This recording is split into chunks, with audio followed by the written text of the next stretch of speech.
Much of our U.S. government's doing an outstanding job. Some agencies aren't. I've got an example that may beat the ones of our witnesses. An example where giving money to terrorists is not only easy, it's tax deductible.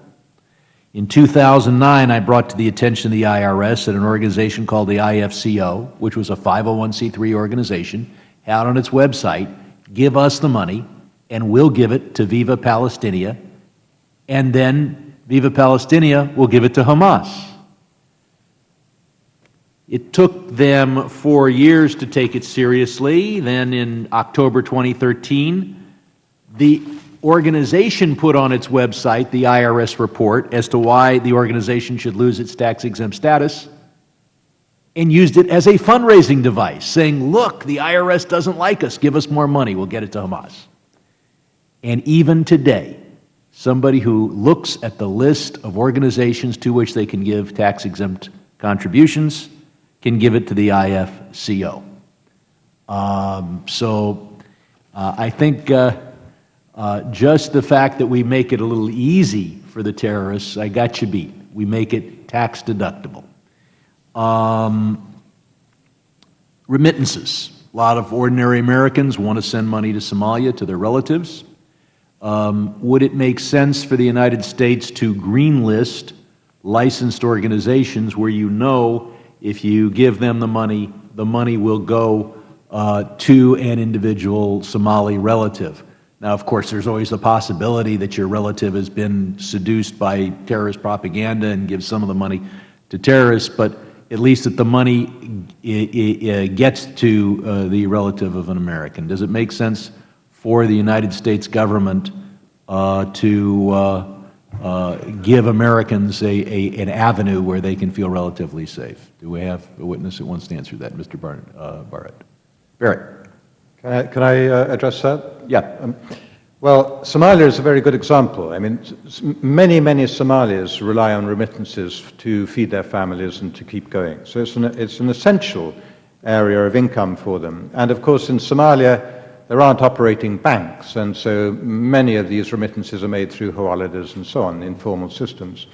And you noticed the other day that after the Rissa attacks in Kenya, the Kenyan government wanted to shut down some of these remittance services because they reckoned they were also funding terrorism. But of course there was a huge outcry internationally because it would mean so many Somalis were disadvantaged. So I think that your question is absolutely right. I mean, what needs to be done is to be able to bring these informal systems into a more formal structure rather than banning them and trying to push them out. And one of the problems that we face now is that formal banks are very unwilling to offer banking services to hawaladas because they fear the regulations and so on. Thank you. I want to move on to another issue, ISIS and the Iraqi government. One of the best ways ISIS has financed itself, or most successful ways, is seizing a lot of currency. What various countries have done is they've issued new currency, replacing old banknotes with new banknotes. This is incredibly inconvenient for criminals and corrupt politicians, say in Baghdad, just as it would invalidate the banknotes stolen at the Mosul Regional Bank by ISIS. First, does anyone here have a good estimate as to the value of the banknotes seized by ISIS? I've had various reports. I don't see anybody. I think it's very hard to say. I mean, in Mosul, they were alleged to have stolen $500 million worth, but you know whether that was in gold or in banknotes or what. You would hope that the Iraqi government would at least know the gold and currency it had in its bank before its American armed troops turned tail and ran and left the money for ISIS.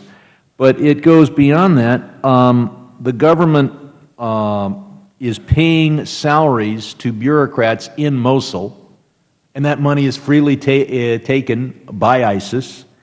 It's my understanding, and I'd like, I don't know, Mr. Barrett or any other witness, that the Iraqi government is sending electricity into Mosul free, and then ISIS gets to collect from the utility users.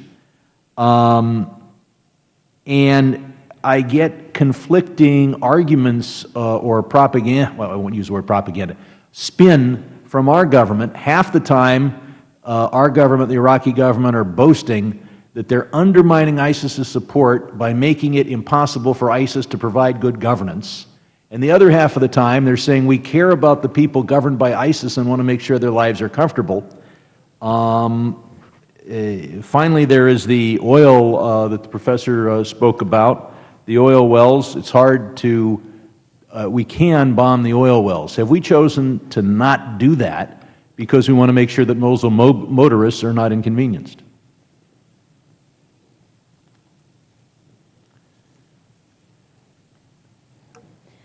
So more importantly, the bigger question is, after you bomb the oil wells, whoever's going to hopefully take back that territory in a legal manner, this is the bigger question of infrastructure, right, in terms of that's actually the question. They've been targeting mostly the mobile refineries because you're taking a look at the supply chain, just like any business in terms of... Professor, I know that we're bombing the mobile refineries. I asked about bombing the oil wells. We didn't hesitate to bomb factories in France in 1941 and 1942 when we were serious. I yield back.